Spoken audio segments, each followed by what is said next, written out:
Assalamu alaikum. You are listening Radio Sada, Hurriyat, Jammu Kashmir. I am Abdul Salam with Kashmir Update.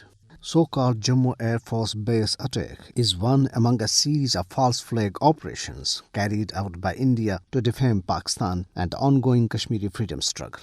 An analytical report released by Kashmir Media Service said the precision with which the attack was conducted clearly reflects that it was the handiwork of insiders. By linking Pakistan, India is trying to get Islamabad on FATF blacklist. The report pointed out that recovery of 2 live rounds of Insas rifle from the baggage of a CRPF constable at Srinagar's International Airport today confirmed that the Indian authorities were planning to stage another drama to malign Pakistan.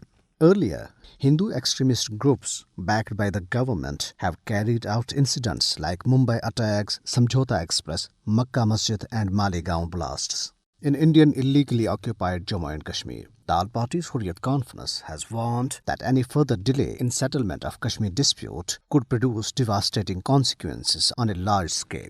According to Kashmir Media Service, the All-Party's Hurriyat Conference Secretary General Maulvi Bashir Ahmed Irfani, in a statement issued in Srinagar, informed the fascist Modi regime that despite the huge presence of its military forces, Kashmiri youth dare to come out with nagged justice against the roaring guns and chant pro-freedom slogans. He urged the United Nations Secretary General to impress upon India to stop genocide and take measures for a peaceful settlement of the lingering Kashmir dispute. Hurriyat leaders and organizations, including Sayyid Bashir Andrabi, Jammu and Kashmir Democratic Freedom Party, and Islami Tanzim-e-Azadi, in their statements stressed the need for resolution of Kashmir dispute through talks to end miseries of Kashmiri people.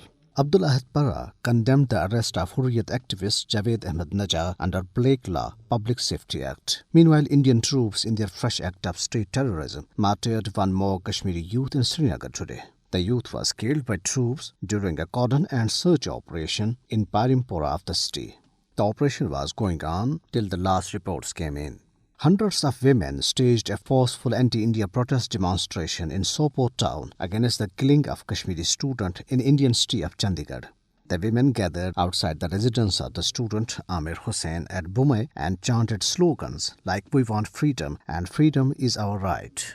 National Conference leader Justice retired Hasnain Masoodi, in a media interview, ripped apart the sub judice mantra advanced by BJP leaders on revocation of special status of Indian illegally occupied Jammu and Kashmir. He said that the pendency of petitions in Indian Supreme Court challenging August 5, 2019 decisions does not stand in the way of Indian government to undo injustice and reverse its unconstitutional move. He said this in response to media reports that Indian Prime Minister Narendra Modi, during the Thursday's meeting with Indian illegally occupied Jammu and Kashmir politicians, refused to comment on the Article 370 and 35A, arguing that the matter was sub judice before the Indian Supreme Court. Unknown attackers gunned down a special police officer along with his wife and daughter in Hariparigam, Avantipora area, Pulwama district. And in India, mob lynching of Muslims has become a routine as Hindu fanatics backed by BJP government have killed another Muslim youth in Bihar. 27-year-old Muhammad Ismail was beaten to death in Jokihat in Bihar's Araria district on Saturday night.